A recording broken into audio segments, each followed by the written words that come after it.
Issue या फिर पे सेल नहीं कर सकती। मैं समझा नहीं आपको। सर एज एन लियन में अगर मैं अपने शेयर्स मेरे को पे नहीं कर रहा वो जो शेयर होल्डर है, तो मैं उसको जो शेयर्स है उसको रीसेल कर सकती हूँ, है ना? कर सकते हो। हाँ जी, और लेकिन फोर फीचर में ये नहीं कर सकती है ना, क्योंकि नहीं, वो क्यों नहीं कर सकते? फोर फीचर में भी कर सकते हो। मैंने बोला ना, फोर फीचर के बाद 2 ऑप्शन अवेलेबल है कंपनी के पास।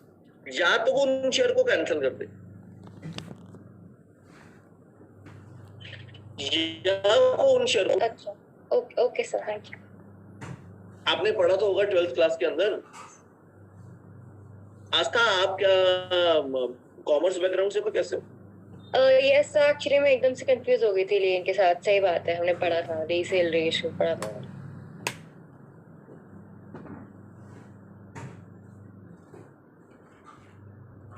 एक्चुअली ये जो कॉन्सेप्ट है ना, री इशू ऑफ शेयर, दरअसल ये गलत नाम रखा हुआ है।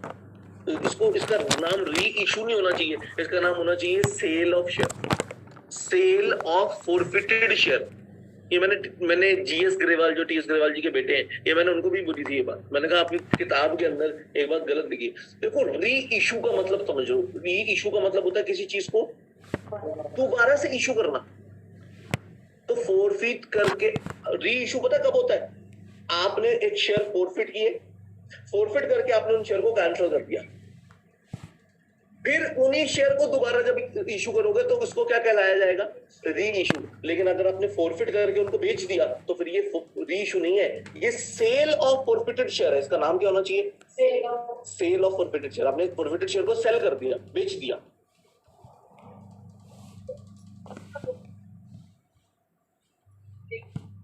दो किताबें लगा दो भाई। ये कंपनी की ऑप्शन है। देखो ऐसा होता है, शेयर जो होते हैं ना, आप ऐसा समझो इसको, 8-8, 9-9, 10-10 शेयर्स को यूजुअली खरीदना चाहता नहीं है। People want to purchase shares in lot, एक लॉट में खरीदना चाहते हैं।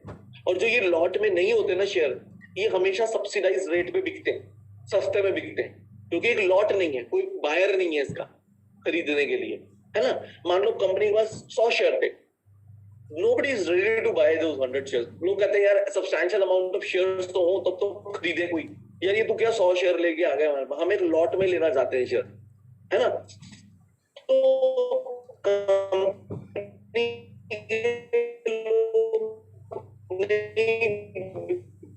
खरीद तो ज्यादा कंपनी कह रही है अगर मैं सेल करूंगी तो उससे मेरे शेयर पे के रेट पे प्रभाव पड़ सकता है। तो कंपनी कहती है छोड़, इसको कैंसिल कर देती हूँ, बाद में जब कभी शेयर इशू करूंगी ना तो ये 10-100 शेयर भी उसी के साथ इशू कर दूंगी। तो कंपनी फिर उसको बोलते हैं री इशू। एक्चुअल री इशू तो वही है, लेकिन बुक्स में बार बार एक्चुअली क्या होता है, हम जो गलत पढ़ते हैं ना, हमें फिर वही सही लगने लग जाता है, हमें लगता है अब यही सही है। मैं कोई बड़ी अच्छा एग्जांपल देता हूँ। हमारे इंग्लिश के टीचर होते थे मिस्टर आलू वालिया, वो बड़ी अच्छी बात कहते थे।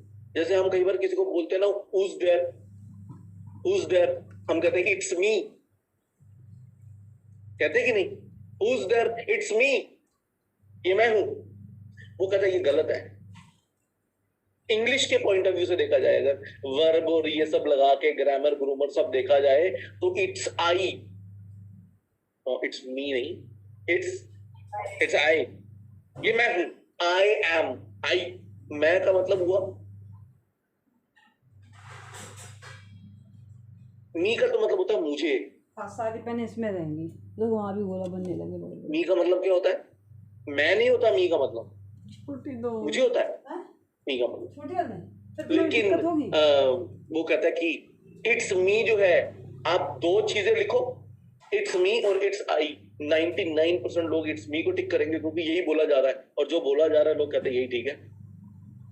जैसे हम कहते हैं गस्टेड अफसर है, उसका जो उसके फादर गस्टेड अफसर लगे, वो गैजेटेड है, वो गैजेटेड कोई बोलता ही नहीं, गस्टेड गस्टेड ही बोलते सारे, तो ये चलता है।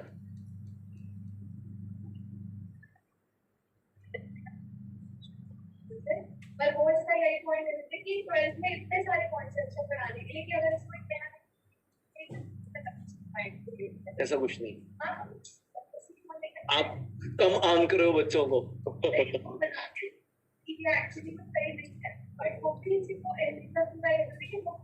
एक्चुअली टीचर खुद बुद्धू है, उसको लगता है मैं, अगर मैं इतना बुद्धू, मेरे बच्चे तो होंगे।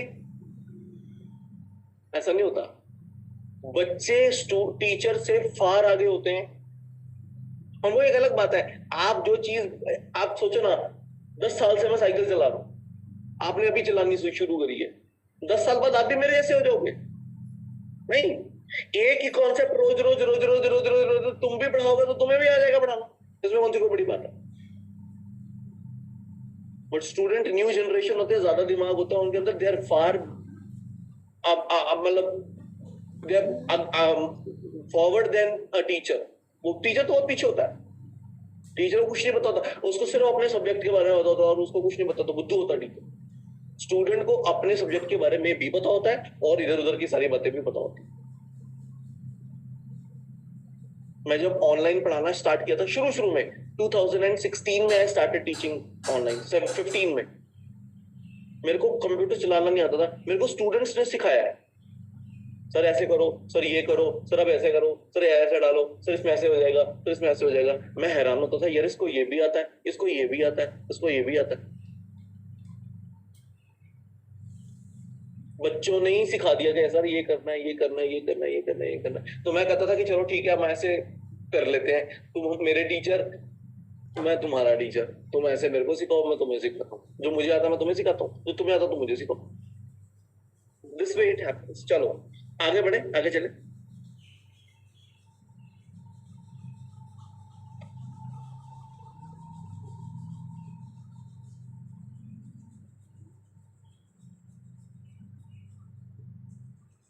फिर हमने यहाँ पे वो सेव करी थी ना पीपीटी, सब डिलीट कर दिया किसी ने। हाँ,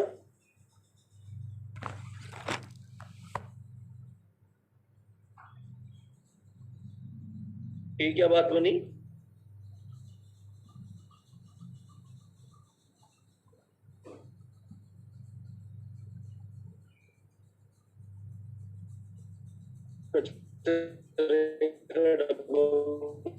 खाली है, अभी तुम्हें ही हेल्प करनी पड़ेगी कुछ। कहाँ गया वो, पता है किसी को? ये रही है,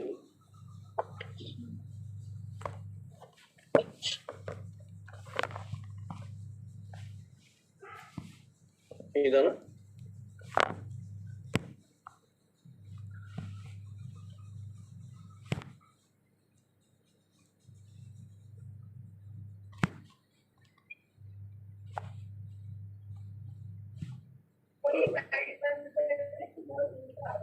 हाँ, कर दो कर दो।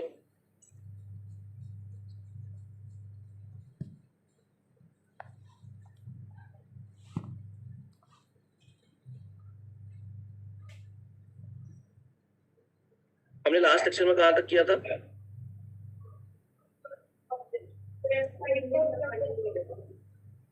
टाइप्स ऑफ डेफिनेशंस कर लेते ना।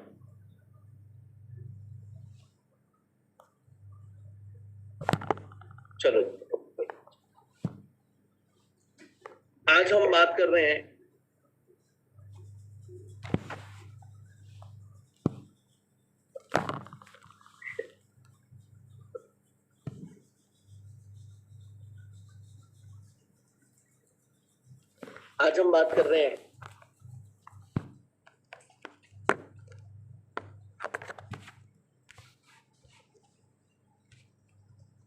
Issue of shares.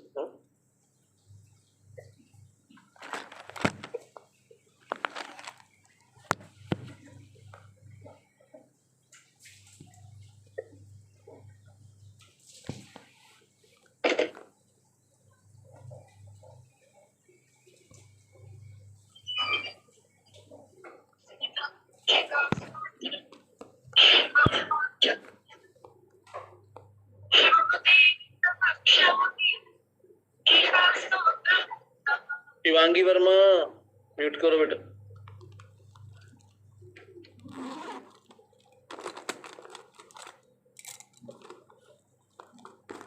हमने इशू ऑफ शेयर्स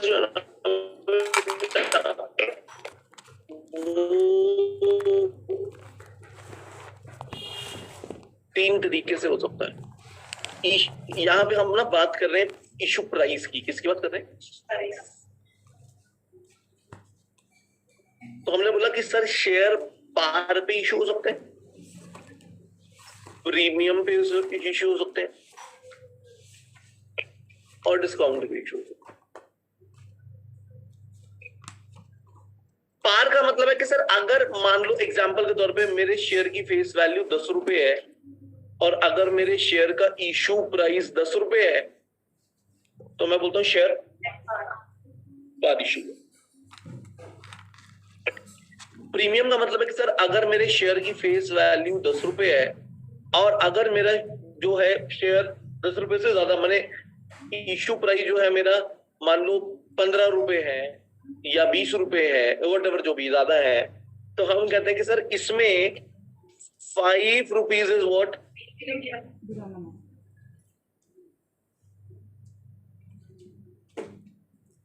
प्रीमियम का मतलब होता है over and above face value, over and above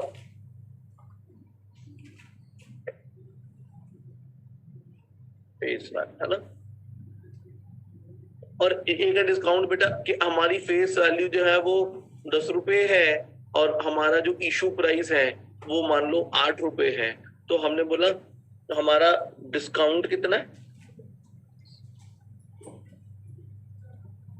2 rupees का, तो हमने बोला बिलो जो भी है आपका फेस वैल्यू वो क्या है डिस्काउंट है, फेस वैल्यू से जो कम है वो डिस्काउंट है।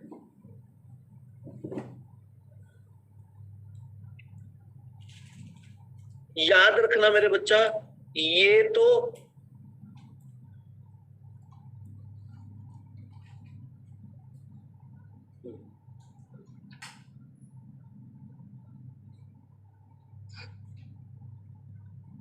हमने बोला ये तो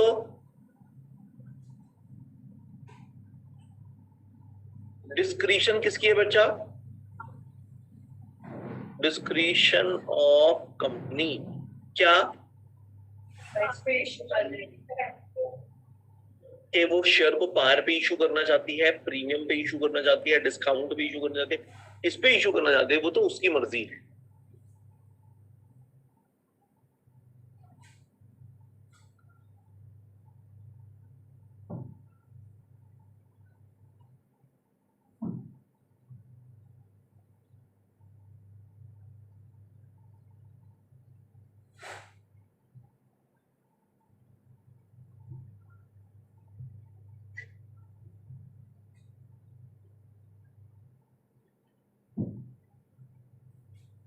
बढ़े आगे बढ़े।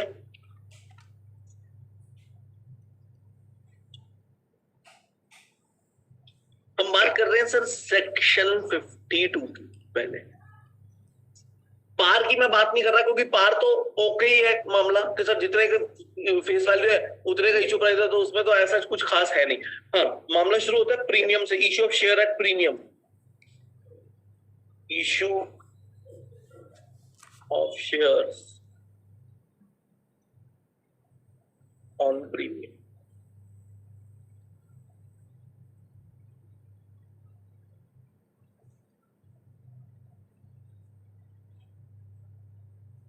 That is issue price is more than face value.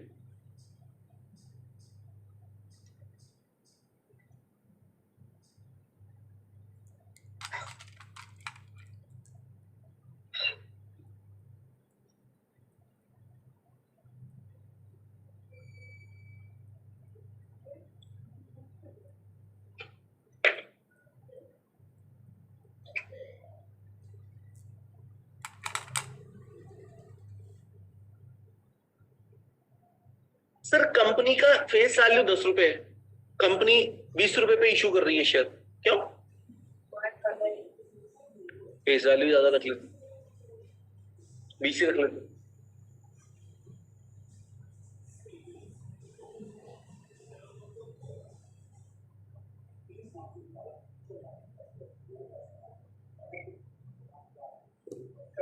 हाँ जी, गुडविल और सब्सक्रिप्शन आ जाती है। ओवर सब्सक्रिप्शन आ जाती है तो प्रीमियम हो जाता है। ये क्या बात है? पहली बात याद रखना, फेस वैल्यू तो कंपनी ने तब डिसाइड करी होगी जब कंपनी ने एमओए एओए बनाया था, तब के पॉइंट ऑफ व्यू से ठीक थी, लेकिन आज के पर्सपेक्टिव में ठीक इसीलिए कंपनी क्या कर सकती है, प्रीमियम पे शेयर इशू कर सकती है। पहली बात, क्या प्रीमियम का अमाउंट फेस वैल्यू को भी एक्सीड कर सकता है? फेस वैल्यू से भी ज्यादा हो सकता है। माने 10 रुपए का शेयर, क्या मैं 990 रुपए के प्रीमियम पे इशू कर सकता हूं?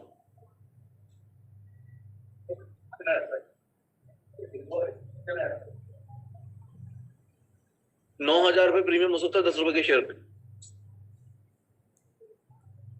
शेयर 10 रुपए का, प्रीमियम 10,000 रुपए हो सकता है। I am asking you, you are saying no, there is no restriction. ठीक है, तो फिर ठीक है, मैं कहता हूँ 10,000 रुपए प्रीमियम है, फेस वैल्यू 10 रुपए, प्रीमियम 10,000 रुपए। हाँ, बिके ना बिके, हो सकता है कि नहीं, आप उसको बिकना है तो छोड़ो, आप हो सकता है कि नहीं।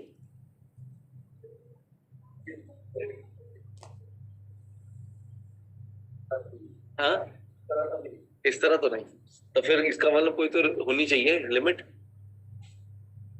नहीं, आपकी पहली वाली बात ठीक थी, there is no restriction as such. अच्छा सर, इसका मतलब 10 रुपए के शेयर पे 10,000 रुपए प्रीमियम हो सकता है? हो सकता है, हो सकता है। तो पहली बात, ये डिसाइड कौन करता है प्रीमियम? हु, क्वेश्चन है, हु डिसाइड्स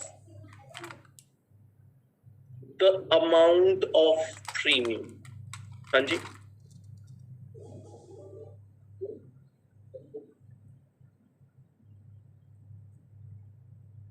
तो बच्चा इसका आंसर है कंपनी इटसेल्फ। क्या आंसर है? खुद डिसाइड करेगी कंपनी कि कितना प्रीमियम होगा, ये कंपनी डिसाइड करेगी। बट इसका मतलब सर फिर तो कंपनी तो कितना भी डिसाइड कर लेगी, ज्यादा ही कर लेगी, ऐसा थोड़ी होता है। मिनिमम सब्सक्रिप्शन ही अचीव नहीं होगा, फिर आपको लोग खरीदेंगे नहीं शेयर।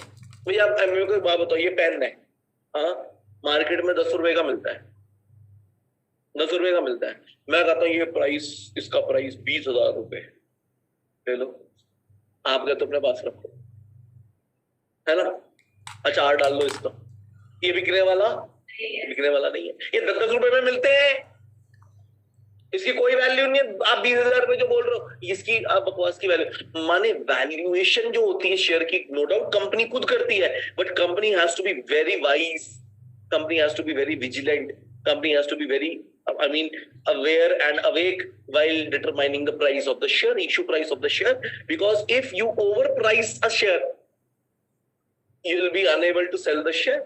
Minimum subscription ही achieve नहीं होगा, आपका इश्यू ही फेल हो जाएगा। और अगर आपने शेयर को अंडर प्राइस कर दिया, वो भी गलत है, क्योंकि आपको फिर ज्यादा शेयर इशू करने पड़ेंगे। माने 10 शेयर इशू करके जो पैसे रेज कर सकते थे, वही आपको रेज करने के लिए 20 शेयर इशू करने पड़े, तो आप बेवकूफ हो। आपको ज्यादा पैसे मिल सकते थे, लेकिन आपने ना लेकर वो कम पैसे लिए उससे, तो अंडर प्राइस करना भी नहीं। तो आपका एक जो प्राइसिंग है ना शेयर की, वो बड़ी एक कह सकते हैं ये बड़ा इंपॉर्टेंट इवेंट है। तो वो फिर वैल्यूअर करते हैं, वैल्यूएशंस करते हैं प्रॉपर, बाकी कंपनीज को देखते हैं, ट्रेंड देखते हैं, मार्केट में देखते हैं, उसका क्या एनालिसिस वगैरह सारा करने के बाद दे डिसाइड अ प्राइस। तो प्राइस डिसाइड करना कोई इजी काम नहीं है। बड़ी बड़ी कंपनीज के अंदर आपको पता है, प्राइस जो है अगर आपने गलत डिसाइड कर दिया, प्रोडक्ट बिकता ही नहीं है। 1-1 रुपए से प्रोडक्ट की सेल पे असर होता है, उन्हें 1 रुपया कम करने से सेल इतनी बढ़ जाती है। आपको पता है पीछे मैगी 12 रुपए की हो गई थी, पता है वो ये बात? अभी फिर से 10 रुपए 14 की हो गया। नहीं, बट एक बार ऐसा भी हुआ था कि मैगी कुछ टाइम के लिए 12 रुपए की हो गई थी, लेकिन फिर वापस से उन्होंने 10 रुपए पे किया था उसको, अभी शायद बढ़ा दिया हो। कई सालों से मैगी 10 रुपए की मिलती थी, कई सालों से। All of the sudden Maggi ने उसके प्राइस बढ़ा दिए, और कुछ कॉम्पिटिटर्स ने मिलकर कुछ एलिगेशंस वगैरह भी लगा दी मैगी को, आपको पता होगा लेड है और ये और वो फलाना ढमकान है। और गवर्नमेंट ऑफ इंडिया ने मैगी बैन कर दी। तो उस समय पे बड़ी वो मजाक उड़ता था कि मैगी में लेड है, इसको खाने से मर जाओगे, तो तंबाकू में तो अमृत है, उसको खाने से उम्र लंबी होगी। शराब में तो क्या नाम है, हाँ? पोषक तत्व है, विटामिन सी डी ई सारे इसी में ही है। इसको पी के तो तंदुरुस्त होएंगे, तो इसको चलने दो, मैगी बैन कर दो, लेकिन क्योंकि मैगी खा के मर जाएंगे।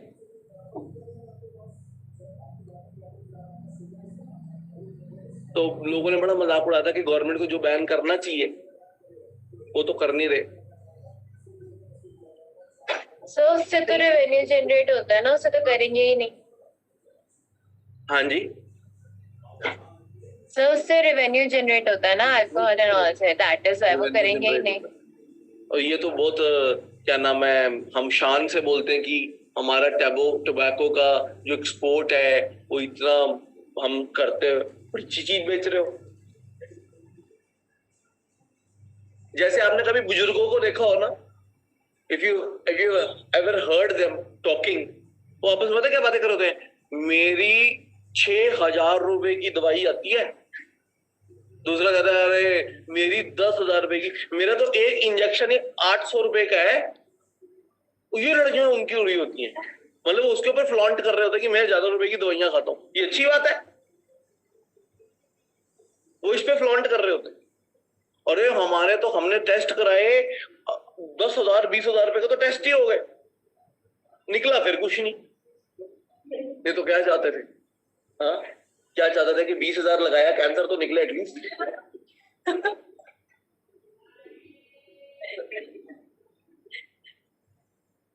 तो ये इंडियंस का कुछ नहीं। खैर, तो मैंने कहा कि सर इसका प्राइस कौन डिसाइड करता है? मैंने कहा कंपनी खुद डिसाइड करती है, लेकिन company has to be very wise, ऐसे नहीं आप ऑप्शन आप कोई भी प्राइस डिसाइड करते हो। अच्छा, फेस वैल्यू कौन डिसाइड करता है? फेस वैल्यू, शेयर की फेस वैल्यू क्या होगी,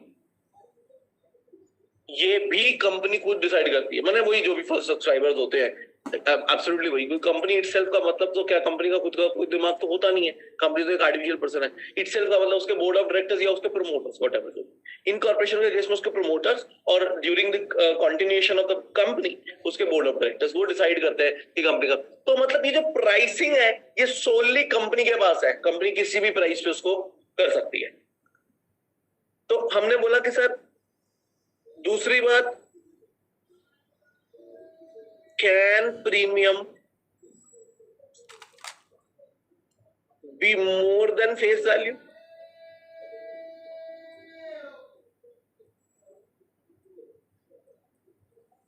मतलब इस क्वेश्चन में वो क्या पूछना जा रहा है, वो पूछना जा रहा है कि कोई लिमिट तो नहीं है प्रीमियम डिसाइड करने की। हमने कहा there is no such limit under,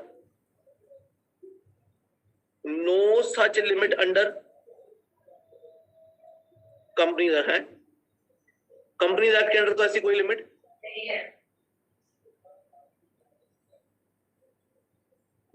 माने प्रीमियम कितना भी हो सकता है।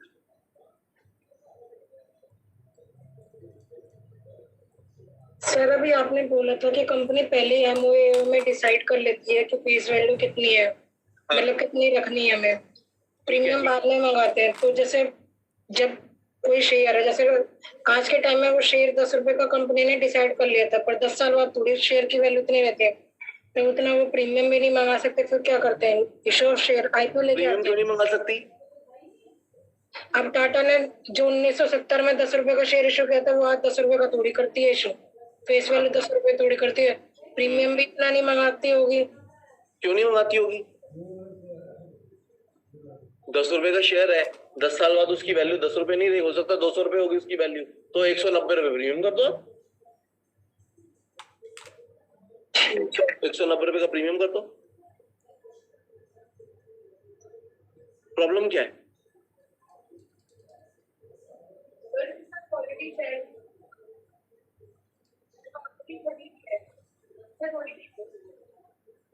जिन्होंने ऑलरेडी खरीद लिया है उनसे क्यों लेंगे प्रीमियम? प्रीमियम देखो मैं क्या बोल रहा हूं, हम इशू प्राइस का मतलब जब हम शेयर इशू कर रहे हैं उसकी बात हो रही है ना, तो जिन्होंने ऑलरेडी खरीद लिया वो थोड़ी पे करेंगे। चलो जी, ये इशू प्राइस सर पब्लिक को किए जाते हैं और अपने एग्जिस्टिंग शेयर होल्डर को किसको, मतलब ये कंपनी डिसाइड करती है।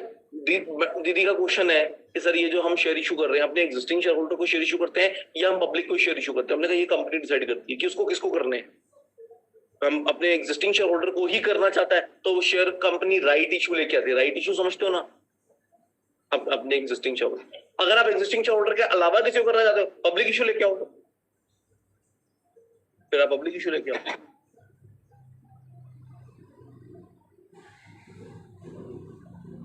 याद रखना ये जो प्रीमियम आपको मिला not to be considered as profit.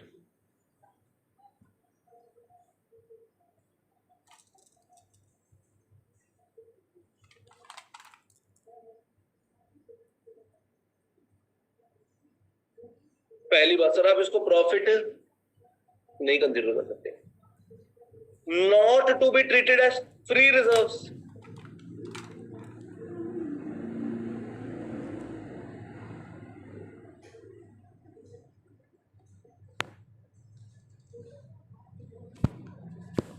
आप इसको फ्री रिजर्व्स भी नहीं मान सकते, इसीलिए हमने बोला sir can not declare dividend out of this amount.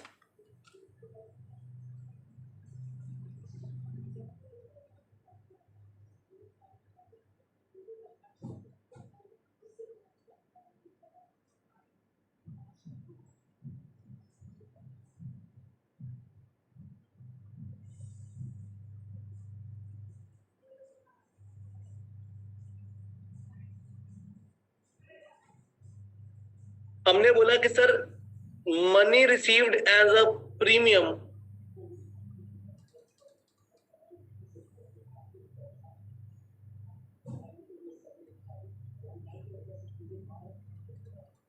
must be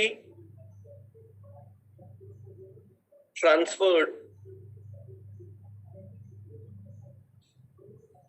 to a separate account. What do you mean by separate account? हाँ जी, यहाँ पे सेपरेट अकाउंट का मतलब बैंक अकाउंट मत समझ लेना। यहाँ पे सेपरेट अकाउंट का मतलब है लेजर, जो बुक्स ऑफ अकाउंट्स बनते हैं ना, उसकी बात हो रही है। तो आपको इसका एक सेपरेट लेजर बनाना पड़ेगा जिसका नाम होगा सिक्योरिटी प्रीमियम रिजर्व।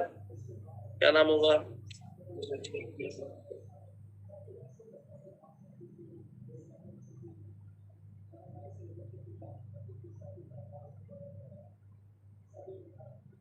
तो वहां डालना है ये पैसा।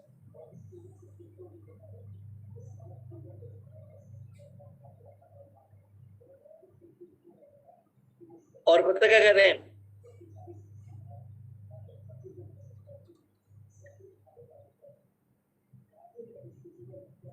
यहां लिख लेना यार, मेरे पास जगह नहीं है।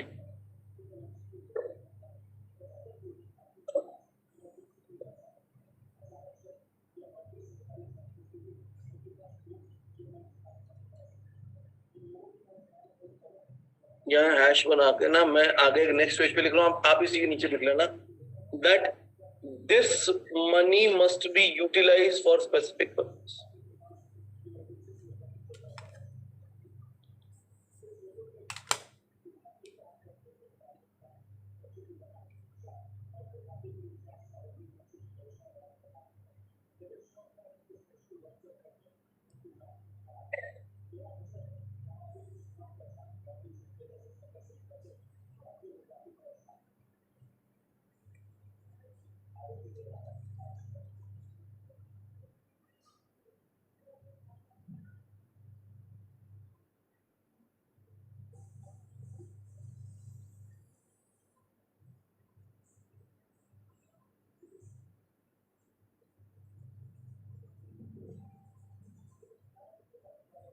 मतलब ये जो सिक्योरिटी रिजर्व का पैसा है ना, ये कंपनी की डिस्क्रिशन नहीं है वो कहां पे यूटिलाइज करना चाहती है, ये हम डिसाइड करेंगे। हम का मतलब सेक्शन 52 सब सेक्शन 2।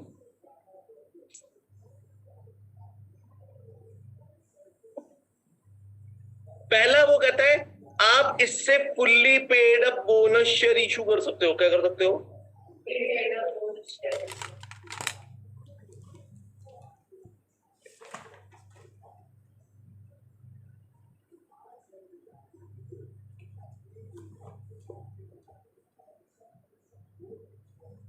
या आप इससे प्रिलिमिनरी एक्सपेंसेस को राइट ऑफ कर सकते हो।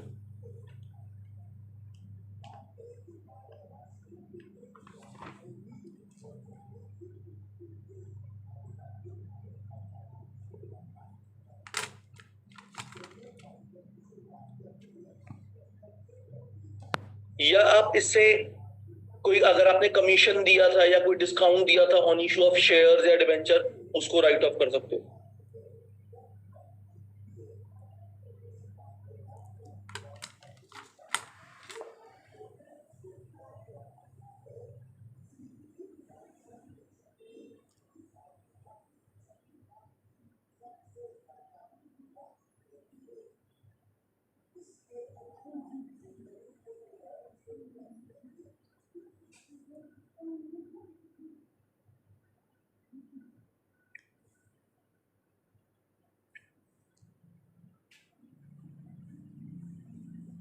चाय नहीं पी लो। या providing premium on redemption of preference share.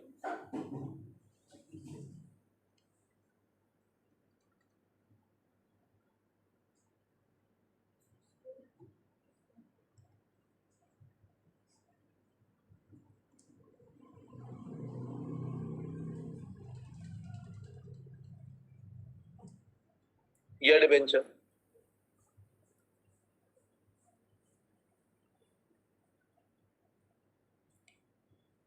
या buyback of shares and securities.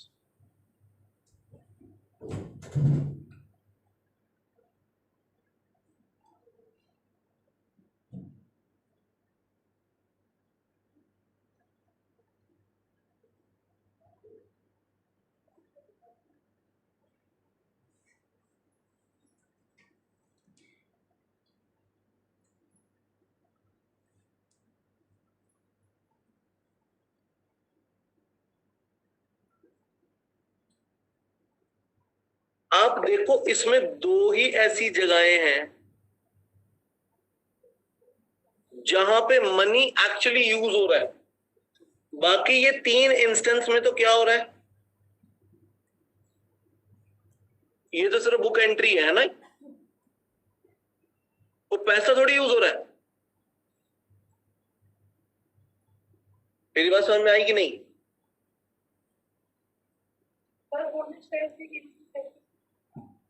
जब आप शेयर इशू करते हो तो यूजुअली आपको पैसे मिलते हैं। बोनस शेयर इशू करने का मतलब है कि आप शेयर तो इशू करो लेकिन आपको पैसे नहीं मिलेंगे। तो आपने क्या किया, आपने जो प्रीमियम का अमाउंट है वो शेयर्स में कन्वर्ट कर दिया, कैपिटलाइज कर दिया। मैंने ये भी, this is what is capitalisation of reserve. जो रिजर्व पड़ा था उसने आपने उसको कैपिटल में कन्वर्ट कर दिया।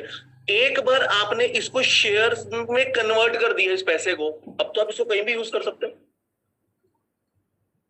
लेकिन फिर वो कैपिटल हो जाएगी, उसको कैपिटल माना जाएगा। जब तक वो प्रीमियम के नाम से है तब तक आप उसको कहीं और यूटिलाइज नहीं कर सकते। अगर आप उसको कहीं और यूटिलाइज करना चाहते हो तो एक काम करो, आप उस उतने अमाउंट के क्या कर दो, बोनस शेयर का मतलब है अपने ही एग्जिस्टिंग शेयर होल्डर को फ्री ऑफ कॉस्ट शेयर दे देना। एक्चुअली हम फ्री ऑफ कॉस्ट नहीं दे रहे, हम कह रहे हैं कि सर वो जो आपको प्रीमियम दिया था ना आपने, हम उसको हम मान रहे हैं, हम उसके बदले आपको हम शेयर दे रहे हैं। तो फिर उस पैसे को आप कहीं भी यूज कर सकते हो क्योंकि अब वो कैपिटल है कंपनी, और कंपनी अपनी कैपिटल को कहीं भी यूज कर सकती है। दूसरा है कि सर आप अपने प्रिलिमिनरी एक्सपेंसेस को राइट ऑफ कर सकते हो। प्रिलिमिनरी एक्सपेंसेस का मतलब क्या है? वो एक्सपेंसेस जो कंपनी ने इनकॉर्पोरेशन से पहले किए थे। इनकॉर्पोरेशन से पहले किए हुए एक्सपेंसेस को हम क्या बोलते हैं? Preliminary expenses. इसकी भी एक ना कहानी सुन लेना, बड़ी इंपॉर्टेंट बात बताता हूं, बड़ी इंपॉर्टेंट बात। भैया आपका ध्यान मोबाइल में है?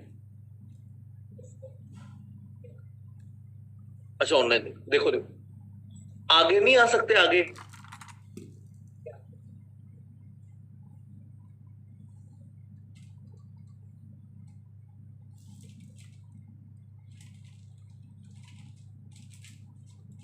हाँ,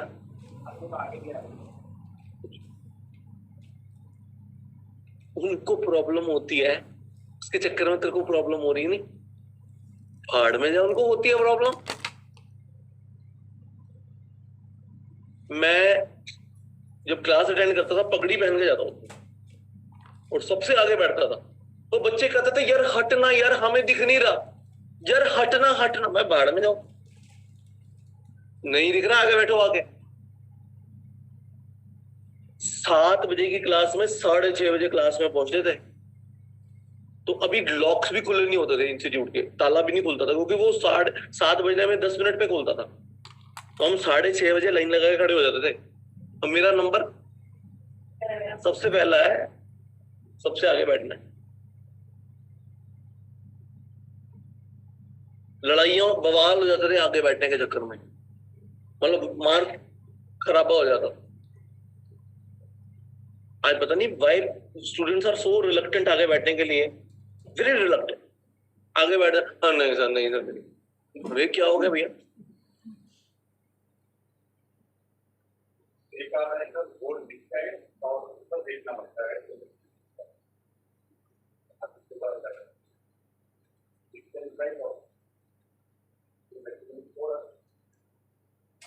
चलो ये भी मान लेते हैं आपकी बात। ठीक है। यूजुअली बच्चे इसलिए आगे बैठना नहीं चाहते क्योंकि जो आगे आगे बैठता है ना, ज्यादातर टीचर उन्हीं से सवाल करता है, तो इसीलिए वो सवालों से बचने के लिए, और पीछे ठीक है अपना सेफ जोन में हो।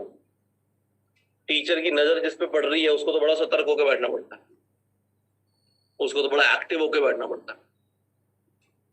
और मेरी तो शुरू से यही आदत है, मीटिंग कुछ भी हो, मेरा आगे बैठ, आगे ही बैठ। वो सब अपनी अपनी राय, बट क्या है। अच्छा जी, क्या हम क्या चर्चा कर रहे थे? प्रीमियम के पैसे की, प्रिलिमिनरी एक्सपेंसेस की बात हो गई। सुनना एक बड़ी इंपॉर्टेंट, मैं आपको बात बताता हूँ। देखो, प्रिलिमिनरी एक्सपेंसेस का मतलब है कंपनी को इनकॉर्पोरेट, माने एग्जिस्टेंस में लाने के लिए जो हमने खर्चा किया उसको हम बोलते हैं प्रिलिमिनरी एक्सपेंसेस। जैसे हमने लॉयर को पैसा दिया होगा, हो सकता है चार्टर्ड अकाउंटेंट को, हो सकता है कंपनी सेक्रेटरी को हमने पैसा दिया, है ना। फिर रजिस्ट्रेशन फीस होती है कंपनी की, आरओसी की फीस होती है, फिर कुछ स्टैम्प पेपर खरीदे, ये वो फलान ढमकान करते करते। मैं एक एग्जाम्पल ले रहा हूँ, रफली मैं आपको बोल रहा हूँ।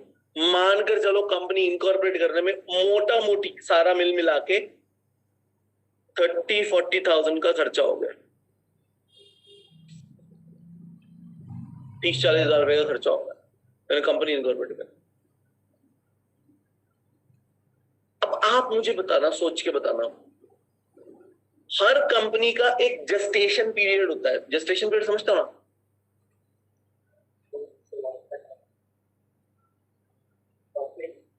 Initial loss making period of a organisation, उसको जेस्टेशन पीरियड बोलते हैं। जब तक वो ब्रेक इवन पे नहीं आती, नो प्रॉफिट नो लॉस तक नहीं आती जब तक, तो वो इनिशियल जो लॉस मेकिंग पीरियड होता है उसको बोलते हैं जेस्टेशन पीरियड। वो वेरी करता है, किसी का कम भी होता है, किसी का साल, 1.5 साल, 2 साल। मैक्सिमम जो जेस्टेशन पीरियड है, मैं नहीं बोल रहा, इकोनॉमिक्स की किताब में लिखा हुआ है, कहते हैं 5 साल हो सकता है, 5 ईयर्स। इससे अगर ज्यादा है अगर जेस्टेशन पीरियड, तो फिर आप वाकई लॉस मेकिंग हो, है ना। तो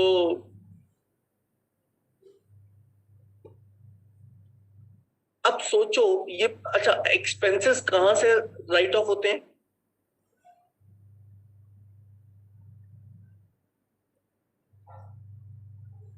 नहीं पता,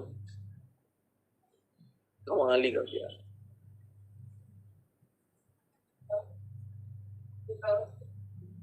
वो देखो, लॉसेस को, एक्सपेंसेस को रिजर्व से ही सेट ऑफ राइट ऑफ करी जाती।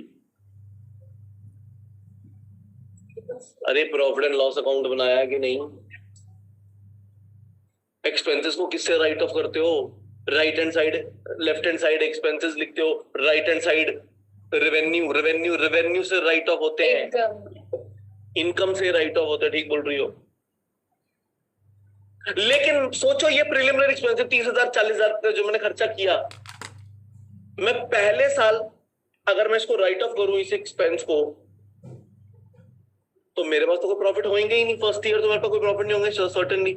ये जो प्रीलिमिनरी एक्सपेंसेस हैं ये मेरे लॉसेस को और बढ़ाएगा। मान लो फर्स्ट ईयर मुझे लॉस हुआ 10,000 रुपए का, प्लस ये 30,000 और डालो, तो अब लोगों को ना मेरी कंपनी के बारे में एक गलत इंफॉर्मेशन जा रही है। मेरे को एक्चुअल लॉस 40,000 का नहीं हुआ, मुझे लॉस कितना हुआ था? ये तो 30,000 40,000 क्या थे? प्रीलिमिनरी एक्सपेंसेस थे।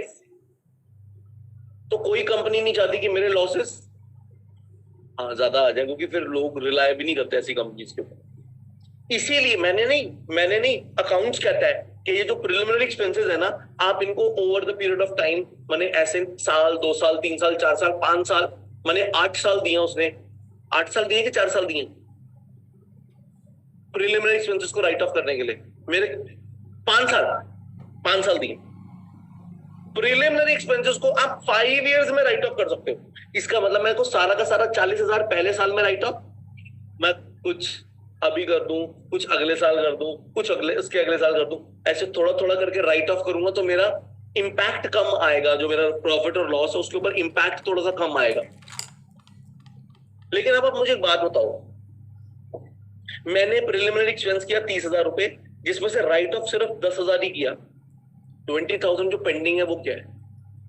उसको कहां दिखाऊंगा, कहां शो करूंगा? एक्सपेंस में तो सिर्फ 10,000 ही शो किया, बाकी जो 20,000 के एक्सपेंसेस है वो जो भी नहीं किए वो मुझे एसेट साइड पे दिखाना पड़ेगा, जिसको हम बोलते हैं फिक्टिशियस एसेट। वो यही होती है फिक्टिशियस एसेट। कौन सी?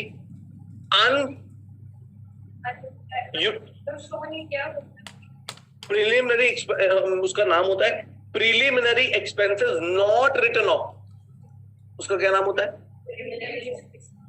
तो वो मुझे एसेट साइड पे दिखाना पड़ता है, बट एक्चुअली वो कोई एसेट नहीं होती, वो झूठी है, फेक नाम के लिए एसेट है। वो इसलिए मुझे करनी पड़ती है क्योंकि मेरा नाम के लिए इसलिए एसेट है, क्योंकि अगर मैं ऐसा नहीं करूंगा तो मेरी बैलेंस शीट टैली नहीं करेगी।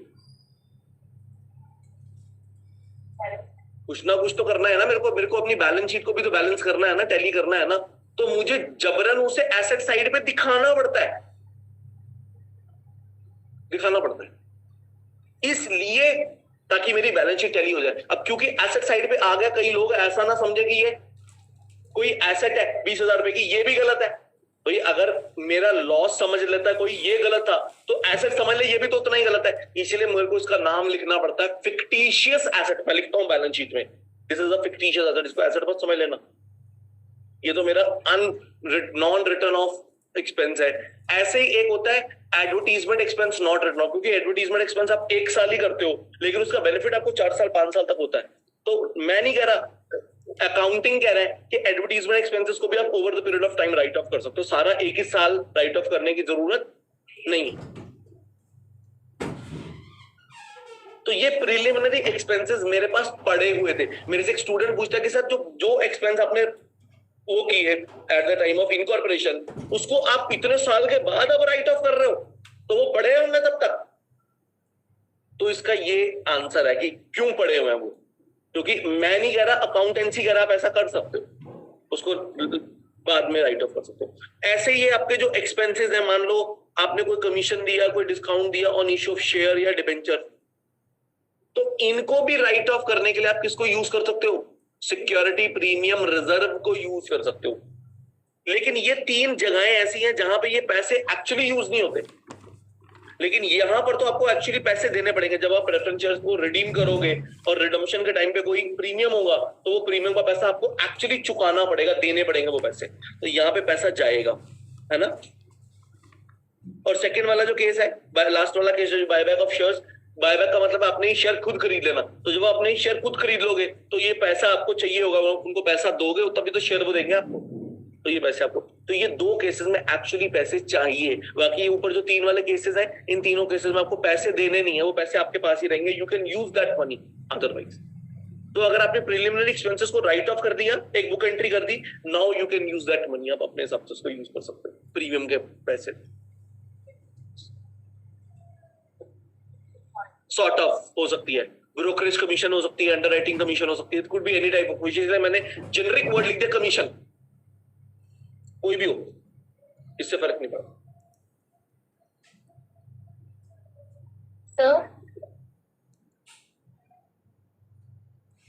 जी सर जो कमीशन है वो हमारा एक एक्सपेंस है ना, एक तरीके से। जी तो सर वो नॉर्मल प्रॉफिट एंड लॉस में शो भी होगा, सब होगा, राइट? जी तो सर वो तो नॉर्मल जो प्रॉफिट है हमारे, वो तो उससे सेट ऑफ होना चाहिए ना, ये प्रीमियम से क्यों? मैं वही तो बोल रहा हूं कि अगर कंपनी के पास रेवेन्यू नहीं है और ये कमीशन खड़े हैं, एक्सपेंसेस खड़े हैं राइट ऑफ होने के लिए, तो आप अपने लॉसेस ना बढ़ाओ, आप इस एक्सपेंस को प्रीमियम से राइट ऑफ कर लो। मैं कह रहा हूं, मैं नहीं कह रहा, कंपनीज एक्ट का सेक्शन 52 क्लॉज सबसेक्शन 2 कह रहा है, मैंने थोड़ी बनाया बैठ। सेक्शन 52 सबसेक्शन 2 ये अलाउ कर रहा है कंपनी को कि अगर आपके पास कोई ऐसे एक्सपेंसेस है, कोई ऐसे कमीशन है, कोई ऐसा डिस्काउंट है जो शेयर इशू करने पे या डिबेंचर इशू कर, देखो ये प्रीमियम कहां से आया पैसा, शेयर इशू करके, और ये कमीशन और एक्सपेंस और डिस्काउंट भी किससे आ रहा है, शेयर इशू कर। तो मतलब शेयर इशू करने में जो प्रॉफिट हो रहा है और शेयर इशू करने में जो लॉस हो रहा है, वो अगर आप इन दोनों को सेट ऑफ कर सकते हो एक दूसरे से, मैं नहीं, 52 सबसेक्शन 2 है। आज तक समझ रहे हो मेरी बात? हाँ जी सर, थैंक यू। आगे बढ़े।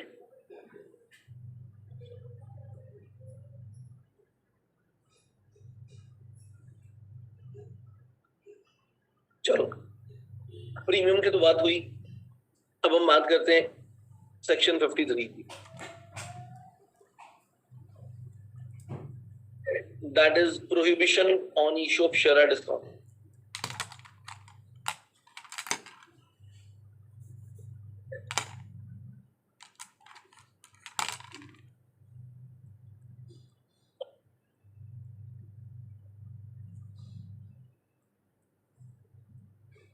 कंपनीज एक्ट 1956 तो कहता था कि कंपनी चाहे तो शेयर को डिस्काउंट पे इशू कर सकती है, कंपनीज एक्ट 1956 तो अलाउ करता था। लेकिन कंपनीज एक्ट 1956 ने ये पाया कि issue of share at discount company ना मतलब अदरवाइज यूज करती है। अदरवाइज मतलब शेयर का प्राइस ज्यादा है, अपने डायरेक्टर्स को, अपने रिलेटिव्स को डिस्काउंट पे शेयर इशू कर दिए, फिर वो ही मार्केट में जाके पैसे कमा रहे हैं। माने खुद ही पैसा कमाने, माने एक तरीके से क्या हो रहा है, गलत, माने इंटेंट अच्छी नहीं है कंपनी की शेयर डिस्काउंट में इशू करने। ये अलाउ करने का पर्पस क्या था, शेयर डिस्काउंट भी इशू करने का पर्पस क्या था कि सर अगर कंपनी की मानी हालत ठीक ना हो तो वो डिस्काउंट पे शेयर इशू करके मनी रेज कर सकती है और कल फिर उसी पैसे से आगे अपना ग्रो कर सकती है और फिर उसी में हो सकता है कल को इसको फायदा हो जाए। तो शेयर होल्डर्स को चलो ये लालच मिल जाएगा कि थोड़े सस्ते में मिल रहा है, 10 रुपए फेस वैल्यू तो इसकी 10 रुपए है, लेकिन 8 रुपए का मिल गया मेरे को शेयर, 10 रुपए की चीज 8 रुपए में मिल गई, चल ले लो यार। हाँ, तो ये डिस्काउंट का एक लालच, इसको यूज तो इस तरीके से किया जाना था, लेकिन कंपनी ने इसको मिसयूज करना शुरू कर दिया। तो कंपनीज एक्ट 2013 जब हमने बनाया तो हमने प्रोहिबिट कर दिया, हमने कहा कंपनी शेयर डिस्काउंट पे इशू, डिस्काउंट पे नहीं इशू, प्रोहिबिशन है। हाँ, एक जगह को छोड़कर हमने बोला सर कौन सा, हमने बोला स्वेट इक्विटी। स्वेट इक्विटी का मतलब है जहां पर आप अपने एम्प्लॉइज को, अपने डायरेक्टर्स को, अपने ऑफिसर्स को शेयर दे रहे हो क्योंकि उन्होंने आपको कोई आईपीआर, कोई इंटेलेक्चुअल प्रॉपर्टी राइट, कोई फेस, कोई आपको क्या नाम है, नो हाउ, कोई आपको ट्रेड सीक्रेट, कोई आपको कोई वैल्यू एडिशन कुछ प्रोवाइड किया है, उसके बदले, उसके अवज में हम उनको डिस्काउंटेड रेट पे शेयर दे देते हैं। तो स्वेट इक्विटी में मेरा पर्पस मनी रेस करना है भी नहीं, by the way. Sweat equity में तो मेरा पर्पस ही रिवॉर्ड करना है किसी को, है ना। और अगर मैंने पैसे ही ले लिए रिवॉर्ड के तो फिर क्या रिवॉर्ड हुआ? आप मेरे को वो कहता कि आप ना, मैं आपको ना फ्री गिफ्ट हैम्पर दे रहा हूं, 500 रुपए दो और फ्री गिफ्ट हैम्पर ले जाओ।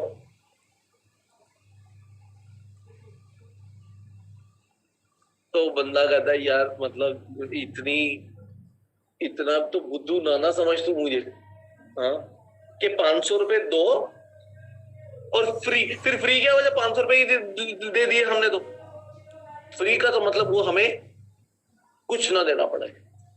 ये होता है फ्री। 500 रुपए दे दिए तो फ्री थोड़ी। तो स्वेट इक्विटी के अंदर हमारा पर्पस पैसे रेस करना नहीं है। पैसे रेस करने तो स्वेट इक्विटी मत इशू करते, फिर आप अदरवाइज इशू करते शेयर।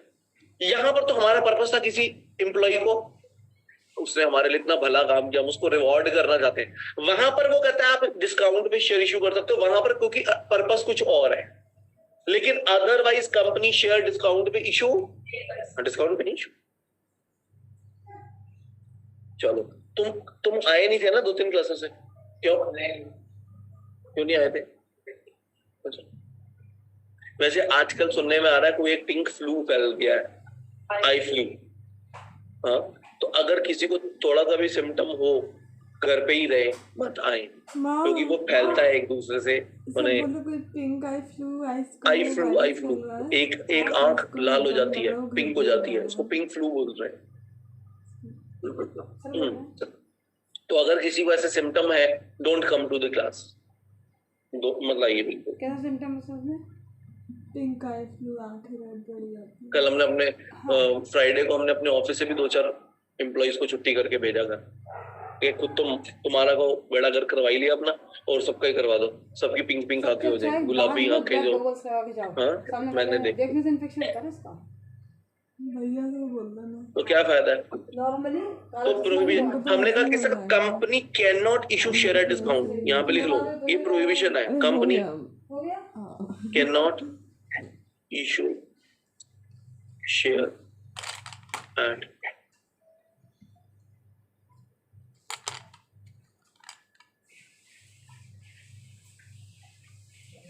कंपनी डिस्काउंट पे शेयर इशू एक्सेप्ट, माने इन 2 केसेस में, एक तो section 54, what is 54? Sweat equity share, क्योंकि यहां पे मेरा पर्पस इज टू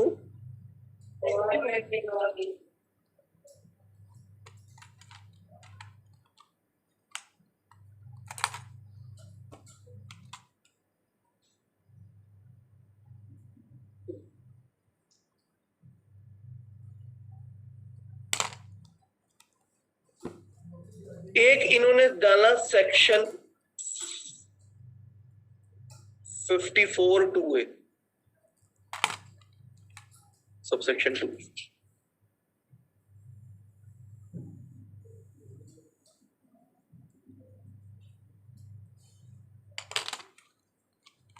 अब सुनना, ये क्या बोलता है सेक्शन 53(2)(a) क्या बोलता है?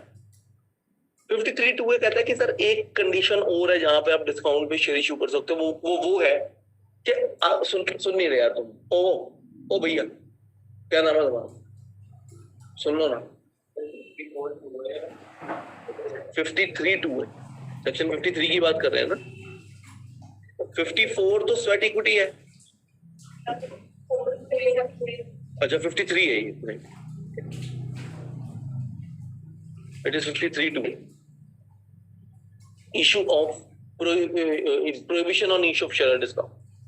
53(2)(a) ये बोलता है कि सर हम शेयर एक और रीजन पे डिस्काउंट इशू कर सकते हैं, जहां पर एक कंपनी को रिवाइव करने के लिए एक स्कीम बनाई थी आरबीआई ने, और किसी बैंक, किसी फाइनेंशियल इंस्टीट्यूशन ने, वो उसका क्रेडिटर था।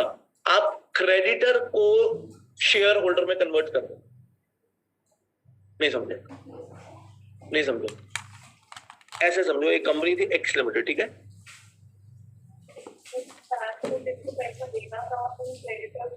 नहीं, ये था बैंक 1,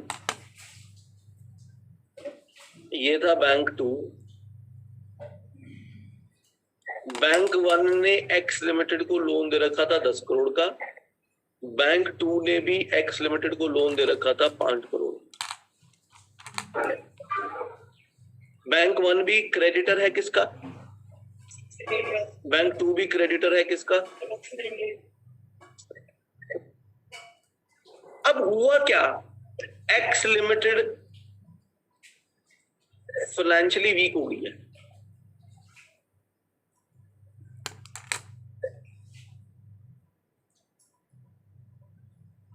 इसके ऊपर 2 ऑब्लिगेशन है, 2।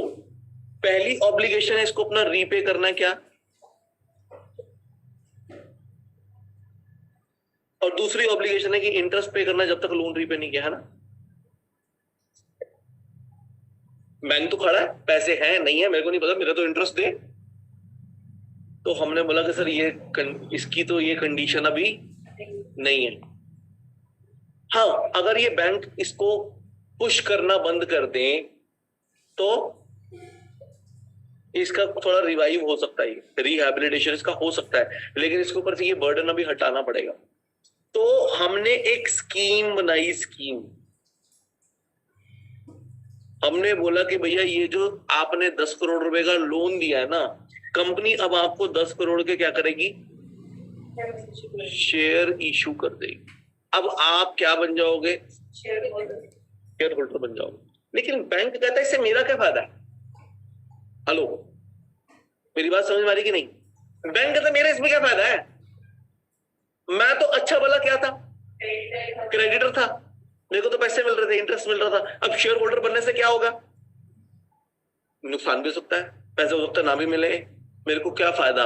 तो फायदा ये है कि आपने लोन तो दिया था 10 करोड़ का, हम शेयर आपको इशू करेंगे 15 करोड़ के।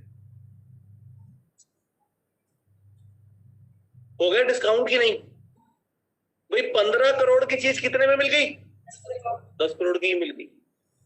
और ऐसे इसी को भी हमने बोला तेरे को हम 7 करोड़ रुपए के शेयर्स दिलवा देंगे सब। अब बैंक को भी थोड़ा सा हाँ ठीक है चलो बेटर है भाई, बैंक को भी तो कुछ बेनिफिट होना चाहिए ना, अदरवाइज बैंक को क्या बेनिफिट है, बैंक एक स्कीम में क्यों मानेगा। और ये स्कीम पता है कौन बनाई है, किसने बनाई है, रिजर्व बैंक ऑफ इंडिया ने बनाई है।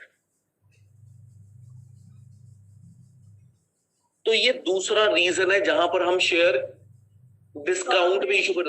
यहां पर भी हमारा पर्पस पैसा रेज करना, देख लो अब दोनों ही केसेस में हमारा पर्पस पैसा रेज करना। लिखना चाहते हो एग्जांपल तो लिख लो, तो बात समझ में आ जाएगी। मतलब सर अगर कंपनी इंसॉल्वेंट हो गई है तो उस केस में भी वो अपने शेयर्स डिस्काउंट पे इशू कर सकती है? नहीं, ये मैंने कब बोला कि कंपनी इंसॉल्वेंट हो रही है तो अपने शेयर डिस्काउंट भी इशू कर सकती है, ये मैंने कब बोला। मैंने ये कहा कि अगर कंपनी की फाइनेंशियल कंडीशन अच्छी नहीं है, इंसॉल्वेंट नहीं हुई अभी, इंसॉल्वेंट होने की कगार पे है,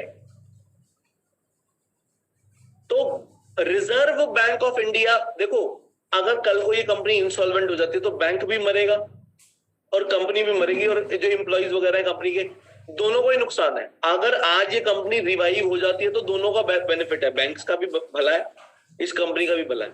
और ये स्कीम मैंने नहीं बनाई, ये कंपनी अपनी मर्जी से शेयर इशू नहीं कर रही, ये किसके अंडर कर रही है, under a scheme formulated by RBI. ये स्कीम आरबीआई ने बनाई थी, आरबीआई ने अप्रूव की थी, तो शेयर इशू कर सकती है। ऐसे नहीं कि मैं इंसॉल्वेंट होने वाली हूं ना इसलिए मैं डिस्काउंट में शेयर इशू करूंगी, ये मैंने कब बोला। कि कंपनी इंसॉल्वेंट होने वाली हो तो मन मर्जी करे, फिर कंपनीज एक्ट को कंप्लाई भी ना करे, क्योंकि स्कीम कौन बना रहा है, तो बैंक्स और फाइनेंशियल इंस्टीट्यूशंस ही हो सकते हैं, क्रेडिटर्स और कोई हो ही नहीं सकता। आरबीआई को बीच में इंटरफियर करने की जरूरत क्या, आरबीआई का तो कंपनी से कोई रिलेशन है ही नहीं। तो आरबीआई एक्चुअली कंपनी के इंटरेस्ट को प्रोटेक्ट नहीं कर रहा, वो बैंक्स और फाइनेंशियल इंस्टीट्यूशन के इंटरेस्ट को प्रोटेक्ट कर रहा है। सर तो इन्हें प्रेफरेंस शेयर होल्डर बनाया जाता है, डिवेंचर होल्डर या इक्विटी शेयर होल्डर, वो जो बनना पसंद करे, ये भी तो है।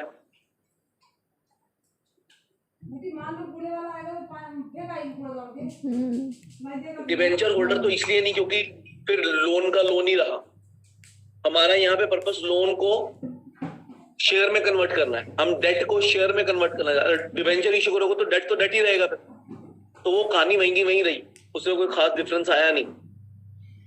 तो यहाँ पे पहली बात शेयर ही इशू होते हैं, अब इक्विटी होते हैं, प्रेफरेंस होते हैं, ये बैंक्स और वो डिसाइड करेगी आरबीआई। यहाँ पे कंपनी की कोई से नहीं है, क्यों, भाई मरीज तो बेड पे लेटा है, मरीज डिसाइड नहीं करेगा ऑपरेशन होना है कि, ये तो डॉक्टर डिसाइड करेगा जिसने इलाज करना है, जिसने ठीक करना है। मरीज नहीं कह सकता कि नहीं भाई साहब यहाँ से मत काटना, ऐसे यहाँ से कट लगा लेना, ये कर। अरे तू तो लेट जा चुपचाप। हाँ, मरने की हालत में तू आया हुआ है, तू तो बोल मत कुछ। तेरा तो अब इलाज हम ही करेंगे, वो कैसे करेंगे वो हम देखेंगे।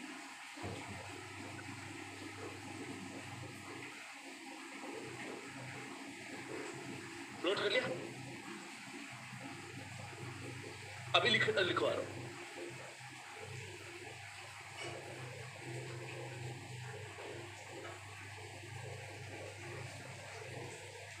यहां लिखो issue of share eight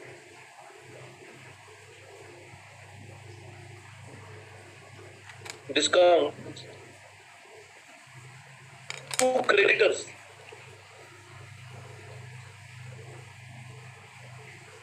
when debt is converted into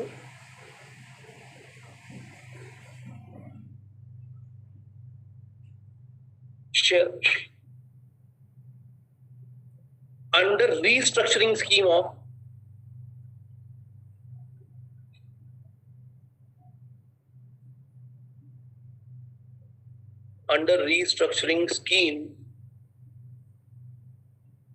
formulated by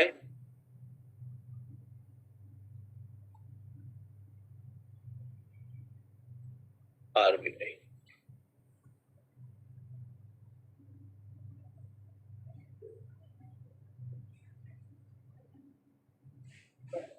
सो एक बार वापस शो कर देना जो अच्छा आ जाओ, लिखो लिखो लिखो लिखो लिखो। ओ भैया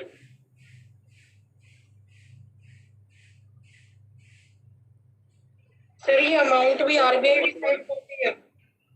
कौन सा कॉलेज है?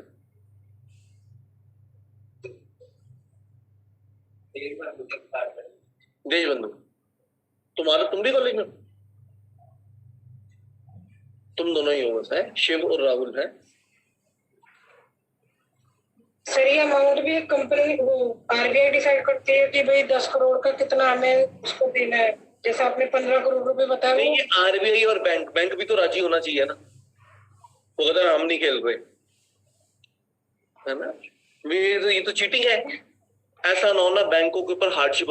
देखो अल्टीमेटली अगर आप बैंक्स के साथ हार्डशिप करोगे तो आप पब्लिक के पैसे को स्टेक पे रख रहे हो, क्योंकि बैंक में किसका पैसा पड़ा है? पब्लिक का पैसा पड़ा। तो हम उसके ऊपर अननेसेसरी अनड्यू हार्डशिप भी नहीं कर सकते, लेकिन अनड्यू एडवांटेज भी नहीं दे सकते उसको। तो वो ये कहे कि जी पब्लिक का पैसा पड़ा इसलिए तो मैं लूट खसुट करूंगा। 10 करोड़ रुपए का लोन था, मेरे को तो 40 करोड़ के शेयर इशू करो। इतनी लूट खसुट भी नहीं है ना। इसीलिए आरबीआई को बीच में